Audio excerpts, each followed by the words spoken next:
You think your home is your castle, right? A place where you're safe, where you make the rules. Well, what if I told you that in some situations, the law is more concerned with the well-being of the person breaking into your house than it is with yours? That's not a joke. Today, we're exploring the 101 dumbest, most backward, and downright infuriating laws in America that seem to protect criminals instead of you. Prepare to be amazed and probably a little angry. 1. Let's kick things off with a legal masterpiece of absurdity. In many states, if a burglar breaks into your home and gets injured, say they slip on a wet floor you just mopped, they can actually sue you for damages. So while you're boarding up your broken window and trying to calm your family down, he's meeting with a personal injury lawyer. The American dream, right? 2. It's called the fruit of the poisonous tree doctrine. Imagine police illegally search a suspect's car and find a notebook with the exact location of a kidnapped person. Because the search was illegal, the poisonous tree, the notebook is considered tainted fruit and is thrown out. Suddenly, a mountain of undeniable proof becomes legally invisible, like it's so offended by how it was found, it refuses to exist in court. 3. In some states, you have a legal duty to retreat. An intruder is in your living room and your first legal obligation isn't to defend yourself, but to find an escape route. The law basically expects you to check for an open window while a stranger is checking out your TV. Your home is your castle, but only if you're willing to abandon it at a moment's notice. 4. Down in Texas, the law still thinks a good horse is worth more than your car. Stealing livestock can land a thief in prison for longer than stealing a vehicle worth $50,000. It's a legal system still wearing cowboy boots while criminals are driving away in Teslas. In the Lone Star State, your F-150 might be replaceable, but trigger is a state-level felony. 5. Ever heard of squatters' rights? It's basically a cheat code for freeloaders. Someone can illegally move into your vacant property, and after a certain amount of time, you can't just call the cops. They're now considered tenants, and you have to evict them. They get free housing, and you get a mountain of legal bills. It's the only situation where breaking and entering can turn you into a landlord against your will. 6. The concept of proportional force is where self-defense gets truly bizarre. If someone attacks you with their fists and you use, say, a lamp to defend yourself, you could be charged with assault. In the middle of a terrifying life-or-death struggle, you're somehow expected to become a human calculator, weighing threat levels. Get the math wrong and you survive the attack just in time to get arrested. 7. While you could face serious prison time for insider trading, for years, members of Congress were essentially exempt. A law was eventually passed to stop this, but it's famously weak and rarely enforced. So while you'd go to federal prison, for them it's less insider trading and more of a performance bonus for getting elected. 8. It's called spousal privilege, and it's a criminal's best friend. In most cases, your spouse cannot be forced to testify against you in court. So, if the only person who saw you commit a major crime is the one you share a bed with, you're probably in the clear. It's not just "till death do us part," it's until an acquittal do us part. 9. In some jurisdictions, you can beat a DUI charge if the police didn't physically see you driving the vehicle. If a cop finds you passed out drunk behind the wheel of a running car parked on the roadside, your lawyer can argue that an alien might have put you there. It's a legal loophole so big, you don't just poke holes in the case, you drive a semi-truck right through it. 10. The entrapment defense is a real head-scratcher. It means police can't lure someone into committing a crime they weren't already predisposed to commit. It's basically the "you talked me into it" defense for adults. The criminal gets to argue they were a perfectly law-abiding citizen, right up until the moment the police did their job a little too persuasively.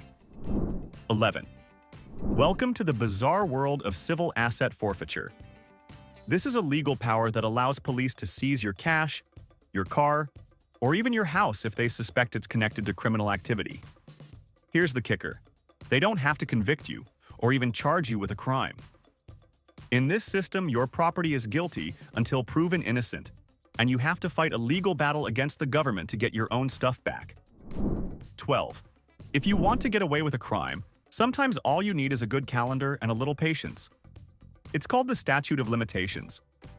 For many serious crimes like fraud or assault, there's a time limit. If prosecutors don't charge you within that window, you're home free, forever. The law basically says that if you can play hide and seek with the justice system long enough, you win. 13.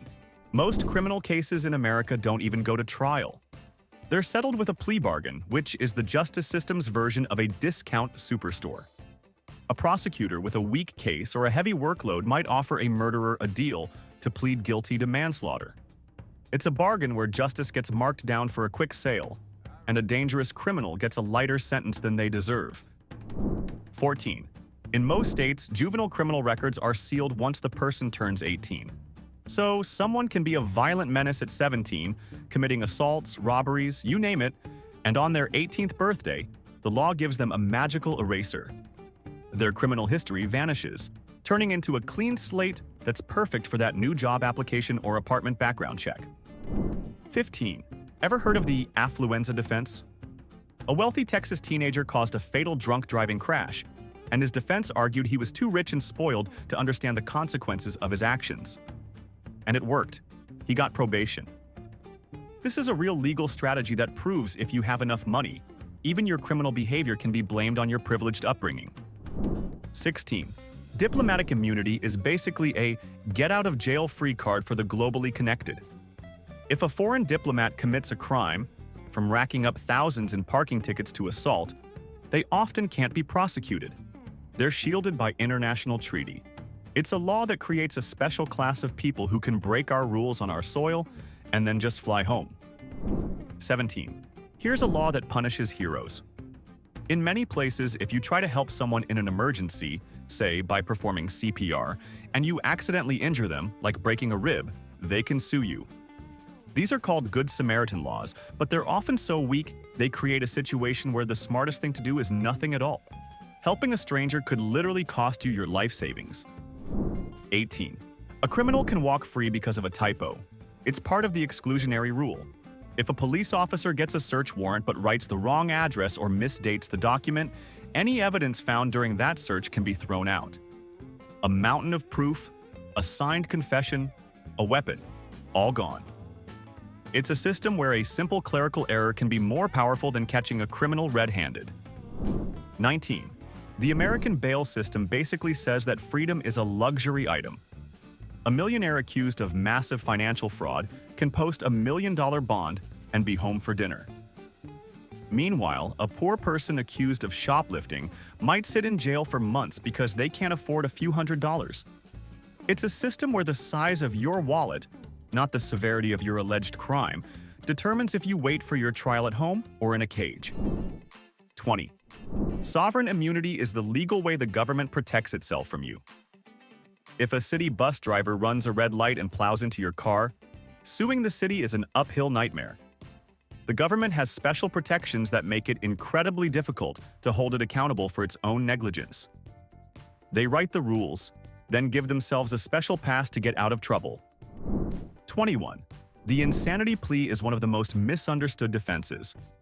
A defendant isn't just arguing they're crazy. They're arguing they were so mentally ill at the exact moment of the crime that they couldn't understand what they were doing was wrong. It turns a courtroom into a high-stakes psychiatric debate, where a brutal crime gets reframed as an unfortunate medical episode. 22. In the eyes of the law, being a failed criminal is way better than being a successful one. If you try to rob a bank but get scared and run away before taking any money, you'll be charged with attempted robbery. The penalty is often drastically less severe than if you had actually succeeded.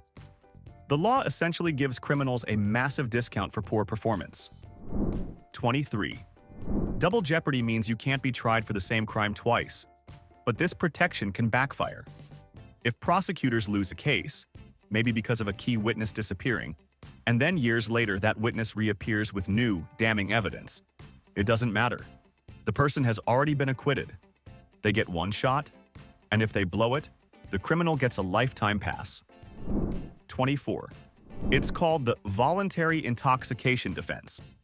In some cases, a criminal can argue they were so incredibly drunk or high that they couldn't form the specific intent required to commit the crime.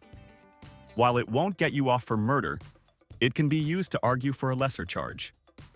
It's a bizarre legal strategy where your decision to get wasted is used as an excuse for the chaos you caused afterward. 25. No knock. Warrants can lead to absolute chaos that lets the real criminal win. Police, acting on bad intelligence, can raid the wrong house in the middle of the night, terrifying an innocent family. Because the warrant was technically valid, the officers often face no consequences, and the actual criminal down the street gets a valuable tip-off that the cops are in the neighborhood. Justice, right? 26. We've all heard it in movies. You have the right to remain silent. But what those movies don't tell you is that if a cop, in the heat of an arrest, accidentally flubs that little speech, the whole case can implode. One slip of the tongue, and boom, a signed confession to murder vanishes into thin air. Apparently, criminals get more legal protection from a simple typo than you do from the criminals themselves. 27. Here's a bizarre legal lottery. The getaway driver can end up with a harsher sentence than the actual killer. It's thanks to the felony murder rule. If anyone dies while you're committing a crime, you can be charged with murder even if you never touch the weapon. It's the justice system's cruelest joke. The guy in the passenger seat gets a life sentence while the shooter plea bargains his way to a decade. 28. Can you imagine suing your local diner because your toast was too brown? In the American prison system, that's just another Tuesday. Inmates have successfully sued for getting the wrong brand of peanut butter or for receiving a chipped plastic cup. And who foots the bill for these legal battles over a convict's hurt feelings? You do. Your tax dollars are hard at work defending the state against lawsuits over broken cookies. 29. Think of evidence as a package being delivered to the court. If the chain of custody seal is broken at any point, a mislabeled sample, an unsealed bag, that package is returned to sender. A killer's DNA on a weapon stops being undeniable proof and becomes nothing more than a contaminated piece of garbage, inadmissible in court. The truth gets thrown out because of bad paperwork. 30. What if I told you breaking the law could be perfectly legal? Under the necessity defense, a criminal can argue they had to commit a crime to prevent a greater harm. A shoplifter doesn't say, "I stole." They say, "I had to acquire this item to survive." Congratulations, theft just got a public relations makeover. It's not a crime anymore. It's proactive survival shopping. 31. Need to delay your trial maybe forever? There's a strategy for that. Get yourself declared incompetent to stand trial. By claiming you don't understand the charges, the legal system hits the pause button and sends you to a mental hospital to get better. It's not a defense. It's a subscription service for avoiding prison, paid for by the state. 32. What happens when a jury thinks the law is dumber than the criminal on trial? They can engage in jury nullification. The prosecutor can present a mountain of evidence, prove guilt beyond a shadow of a doubt, and the jury can just say, "Nope." It's the one time a jury gets to be judge, jury, and law shredder, all in one. 33. There are two ways to commit murder, but only one comes with a steep discount from the justice system. If you plan a murder, it's life in prison, but if you kill someone in a sudden heat of passion, it can be downgraded to manslaughter. The law literally has a soft spot for killers, as long as they were really, really emotional when they did it. 34. Our legal system says a corporation is a person. But this legal fiction is the ultimate shield. When a corporate person poisons a town's water supply, it pays a fine, which is just a business expense. You can't put a headquarters in jail. It's a system where a company can commit crimes but has no soul to damn and no body to imprison. 35. Meet the mistake of fact defense, the law's version of "oops, my bad." A person can argue they committed a crime but didn't realize it. In the hands of a good lawyer, "I didn't know" becomes a get-out-of-jail-free card. It transforms a criminal into just a very confused citizen who happened to be in your house with your TV at 3 in the morning. 36. In a bizarre attempt to seem understanding, some states have Romeo and Juliet laws. These drastically reduce penalties for statutory rape if the age difference between the adult and the minor is small. It's a law that puts a romantic filter on a crime, seeing a star-crossed lover instead of a predator who just needs to check a birth certificate. 37. A police warrant has an expiration date, just like a carton of milk. If the cops show up an hour too late, the warrant is legally spoiled. A criminal can literally watch them pull up, knowing their house full of evidence is now a legally protected fortress because someone in the system missed a deadline. The clock just became their best alibi. 38. If you lie to an FBI agent, you go to prison. If an FBI agent lies to you, that's just called a good interrogation. Cops are legally allowed to lie, to tell you your partner already confessed, to say they have evidence they don't. In the interrogation room, honesty is the best policy, but only if you're the one in handcuffs. 39. Think a criminal should be judged by a jury of their peers? What if they get to help choose which group of peers judges them? With venue shopping, a lawyer can get a trial moved to a county they think will be more sympathetic. It's like letting a sports team pick the referees for the championship game. It's rigging the system before the trial even starts. 40. What if you could erase your criminal past like a bad tweet? That's expungement. In many states, even serious convictions can be wiped clean after a few years. It's a legal etch-a-sketch where felonies vanish, and your new landlord or boss sees nothing but a spotless fairy tale, while the victims remember everything. 41. Ever wonder if police officers have a superpower? They do, and it's called qualified immunity. It's a legal doctrine that acts like a nearly impenetrable shield, protecting cops from being sued for their actions on the job, unless they violate a clearly established law. It's a system where an officer can make a catastrophic mistake, ruin an innocent person's life, and walk away without personal accountability because the exact screw-up they committed hasn't been ruled illegal before. 42. Some laws are written with a sledgehammer instead of a scalpel. Meet mandatory minimums, where politicians decide the exact prison sentence for a crime, and judges are forced to act like robots. A judge might see a first-time offender who made one stupid mistake, but if the crime carries a 10-year mandatory minimum, their hands are tied. It's a system where context and common sense are thrown out the window in favor of a one-size-fits-all punishment. 43. The plain view doctrine is supposed to be simple. If police see something illegal out in the open, they can seize it. But it has turned into a license to peer. A routine traffic stop becomes an excuse to shine a high-powered flashlight into every dark corner of your car. Suddenly, a half-hidden bag under your seat isn't private property anymore. It's a potential crime scene, all because an officer decided they could plainly see it. 44. For decades, the law treated two forms of the same drug as if one was a firecracker and the other was a nuclear bomb. Possessing crack cocaine, used more in poor communities, carried sentences up to 100 times harsher than possessing powder cocaine, favored by the wealthy. It was a law that didn't just protect dealers in affluent neighborhoods. It actively targeted and destroyed others, creating a justice system with a built-in class bias. 45. So, the police conduct an illegal search and find a ton of evidence. It should be thrown out, right? Not so fast. The courts invented a magical escape hatch called the inevitable discovery rule. They can argue that they would have eventually found the evidence legally anyway. It's a cosmic do-over for cops, a legal mulligan that says breaking the rules is fine, as long as you can tell a good story about how you would have won fair and square. 46. Steal a $500 TV and you're looking at hard time. Steal $500 million through financial fraud, and you might get a few years in what they call Club Fed, a minimum security prison with tennis courts. The law sends a clear message. If you're going to be a criminal, be an ambitious one. White-collar crime is treated less like a felony and more like a very aggressive business strategy that just didn't pan out.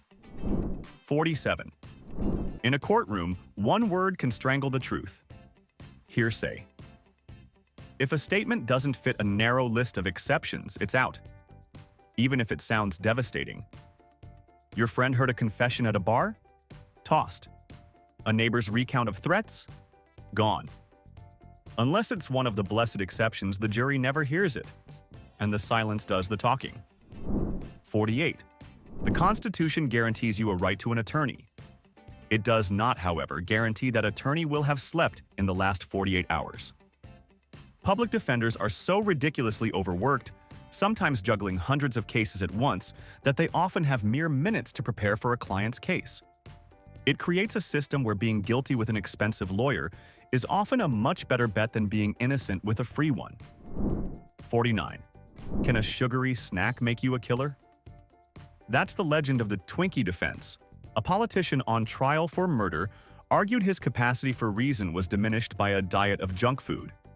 While it was more complex than that, it opened the floodgates for a parade of bizarre excuses. It's a defense strategy that turns a brutal crime into a debate about the defendant's dietary habits. 50. Think of parole as a loyalty rewards program for prisoners. Serve a fraction of your sentence with good behavior, and you get an early checkout. The 20-year sentence a judge handed down? That often becomes more of a friendly suggestion. It's a system that tells victims that the time their attacker serves is negotiable, and the negotiation doesn't include them. 51. The law has a notoriously blurry definition of consent, and that blur is a criminal's best friend. In many assault cases, the absence of a clear, loud no can be twisted into a maybe, or even a yes. It puts the victim on trial, forcing them to prove they resisted enough, while the accused gets to hide in the gray area. The burden of proof becomes a shield for the guilty. 52. Your home is your castle, until hot pursuit blurs the moat. Officers chasing a suspect sometimes burst in without a warrant, and courts wrestle over when that's okay, especially for minor offenses. In practice, a split-second chase can turn a private living room into a public arrest scene, with your front door drafted into the evidence team. 53. For most of us, tax evasion is a serious crime. For the ultra-wealthy, it's a sport, and it's perfectly legal. Using armies of lawyers and accountants, they exploit loopholes, set up offshore accounts, and create shell corporations to shrink their tax bill to zero. It's not a crime. It's just that the dumb laws were written in a way that only protects them. 54. Ever heard the legal phrase, de minimis non curat lex? It means the law does not concern itself with trifles. This sounds reasonable until you realize it gives criminals a free pass for small-time offenses. A prosecutor might drop a case because the amount of drugs was too small or the stolen item was too cheap. It's the law's official way of saying, go ahead, commit a crime, just don't be too ambitious about it. 55. A handshake deal can ruin your life, but it might save a criminal. An old law called the Statute of Frauds requires certain contracts, like those for the sale of land, to be in writing. A con artist can verbally agree to sell you a property, take your cash deposit, and then simply deny the deal ever existed. Because nothing was written down, the law is on their side. It's a centuries-old rule that has become a modern scammer's best friend. 56. Ever wonder why a corporation can poison a city and the CEO gets a bonus instead of a prison cell? It's the corporate veil, a legal invisibility cloak. The executives get to say, "Don't look at me, the company did it." The company then pays a fine, a rounding error in their quarterly earnings report, and the people who made the decisions just keep playing golf. 57. Want to acquire your neighbor's property without paying a dime? The law offers a bizarre and totally legal path called adverse possession. Just start using their land like you own it. Maybe mow the lawn for a decade or two, and if they never notice, a court can literally give you the deed. It's not called stealing, it's called winning real estate's longest, most awkward staring contest. 58. Here's a fun tax riddle. You can't deduct your commute in a rusty Honda, but a corporation can lavishly expense aircraft it swears are for business. The code smiles on big assets, depreciation tables, and glossy hangers, not on your gas receipt. Translation: the jet racks up write-offs you'll never see in a decade of paychecks. 59. What's the difference between a regular person getting a DUI and a celebrity getting one? The celebrity gets a trip to a 5-star rehab clinic, a reduced charge of reckless driving, and a tearful interview on daytime TV. You get a criminal record. We don't have one justice system in America, we have two. And the VIP version comes with its own publicist. 60. Meet the freemen on the land. Courtroom magicians with rubber stamps. They wave homemade IDs, cite sovereign license plates, and present checks from an imaginary treasury. Then act stunned when the judge treats the props like props. It's cosplay for court, fun until security walks you out in handcuffs. 61. Have a swimming pool? The law sees it as an attractive nuisance. This means you have a legal duty to protect people who are trespassing on your property. So, if a neighbor's kid decides to take a midnight swim in your pool without permission and gets hurt, you're the one getting sued. Your reward for having a nice backyard is becoming the unpaid, legally liable lifeguard for the entire neighborhood. 62. Prosecutors have a dirty little trick called a perjury trap. If they can't prove you committed a major crime, they can haul you before a grand jury and grill you with confusing questions. If you get one tiny detail wrong, boom, they charge you with perjury. They couldn't prove you were a criminal, so they just turned you into one on a technicality.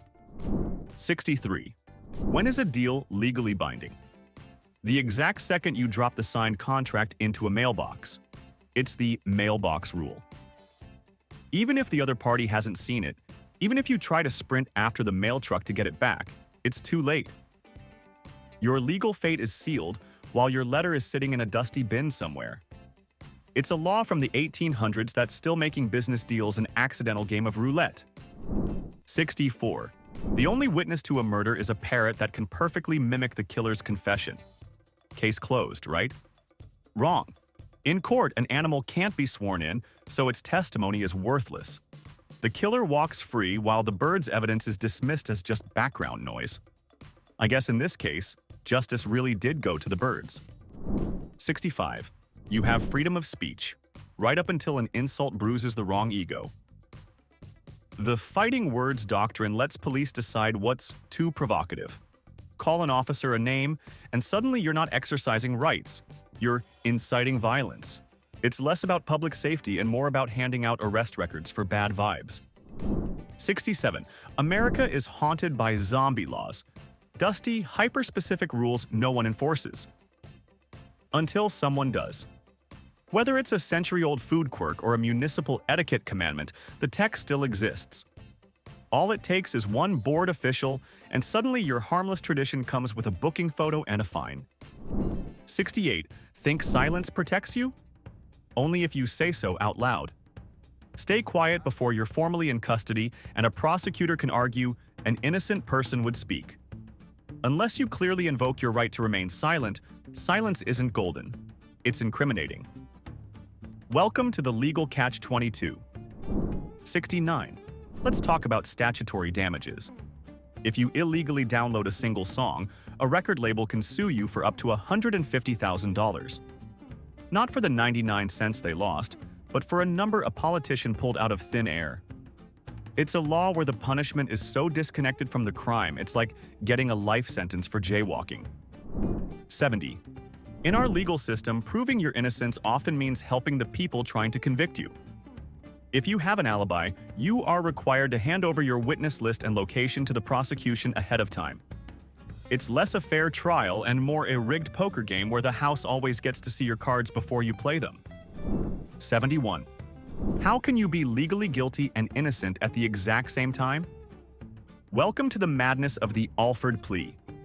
A defendant can maintain their innocence but plead guilty, acknowledging that the prosecution has enough evidence to convict them. It's the legal equivalent of saying, I absolutely did not do it, but sure, I'll go to prison for it. It's not a confession. It's a calculated surrender. 72. Imagine being the victim of a violent crime. You're terrified. You refuse to testify against your abuser. So what does the justice system do? It charges you with contempt of court and throws you in jail. That's not a hypothetical, it happens. The system's message is brutally clear. If you won't help us get the bad guy, we'll just make you the bad guy instead. 73. You've probably heard of the Chewbacca defense from South Park. It's a real legal tactic. The goal isn't to prove your client is innocent, it's to confuse the jury with so much irrelevant nonsense, bizarre analogies, and emotional gibberish that they forget what the actual facts are. If you can't win the case, just short-circuit the jury's brains until they give up. 74. Why is simply crossing the street a crime?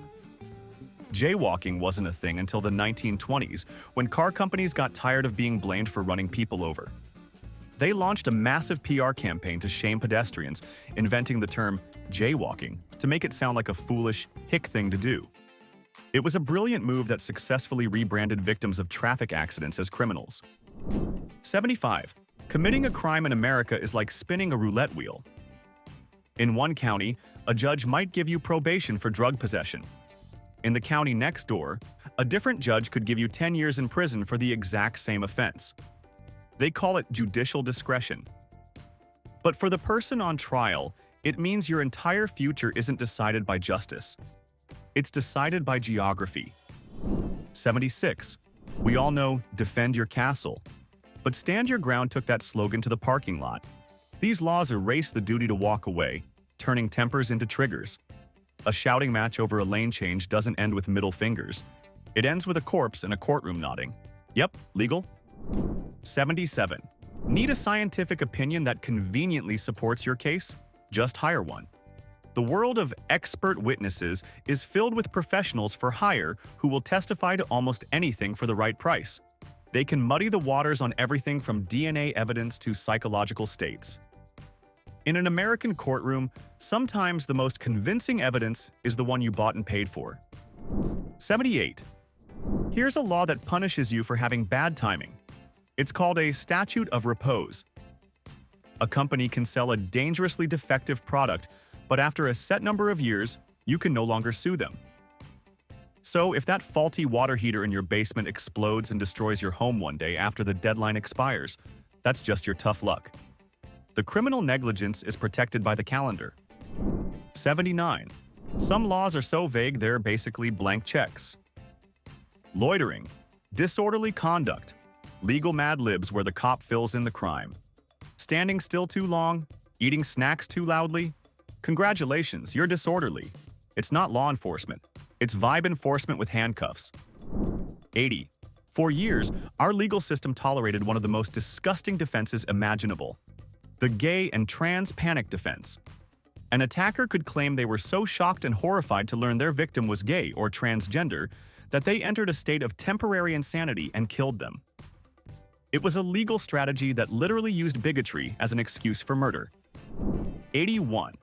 And for the truly desperate defendant, there's always the defect decree defense. This is where the criminal claims that God, in a very clear and direct message, told them to commit the crime. It's the ultimate attempt to pass the buck to a higher power. Unfortunately for them, God rarely shows up to testify as a character witness. 82.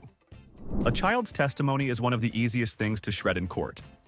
Defense lawyers twist words, plant doubt, and turn memory into mush. By the end, 12 adults nod along, convinced a predator's victim just has an overactive imagination. In this system, innocence gets a lawyer, and childhood gets cross-examined. 83.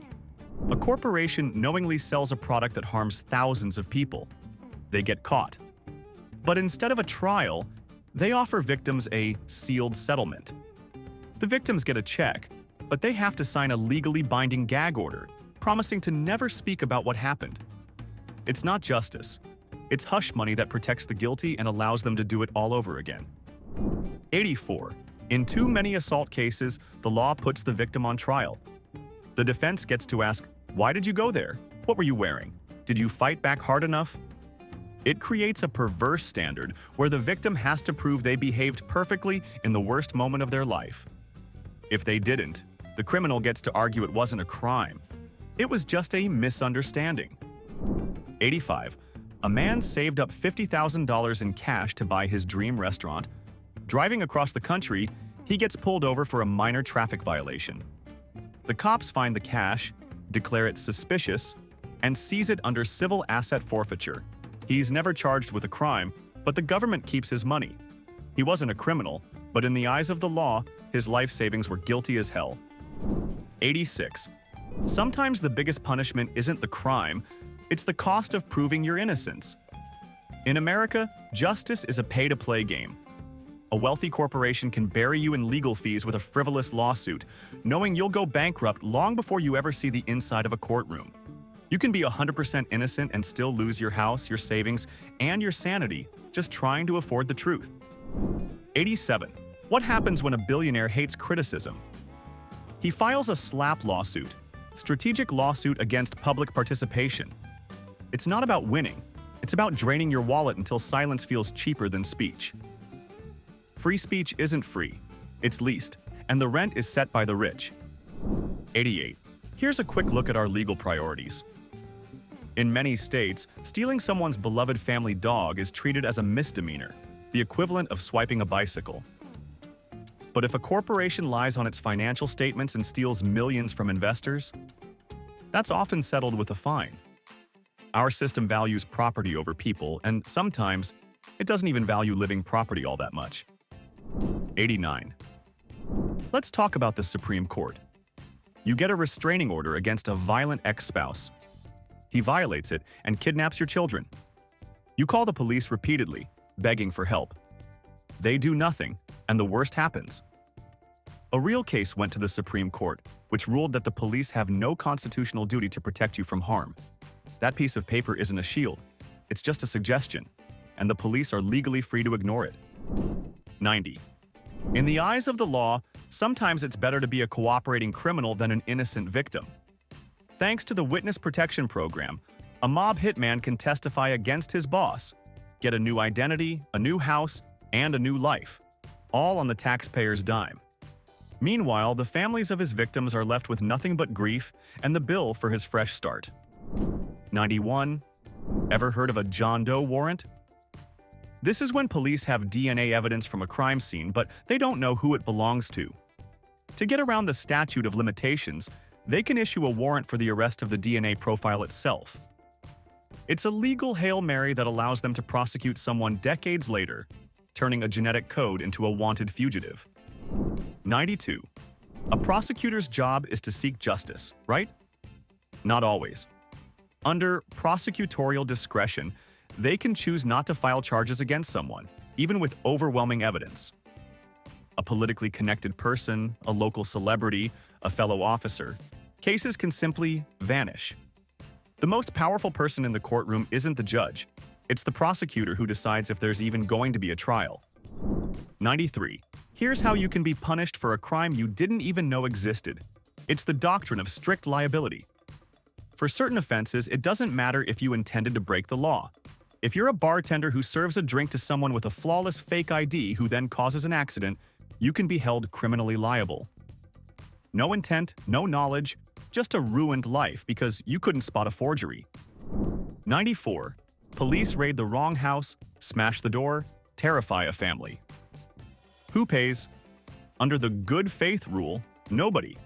As long as they thought they were in the right place, the nightmare is on you. Apparently, destroying your living room is legal, if done with confidence. 95. The dead man's statute is a con artist's dream.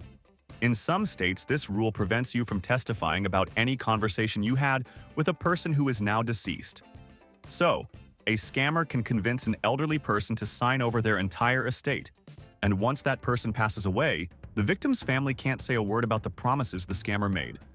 The dead can't talk, and the law makes sure of it. 96. Some laws create a system so broken it's almost comical. If you get an unfair parking ticket and want to fight it, the cost of taking a day off work, parking at the courthouse, and paying court fees is often more than the ticket itself.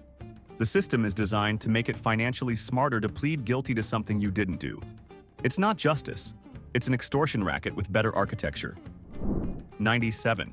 How many federal criminal laws are there? No one knows. The government has tried to count and failed. Estimates range from 5,000 to over 300,000. It's a legal minefield so vast that the average American unknowingly commits several felonies a day. We're all criminals. We just haven't been caught yet.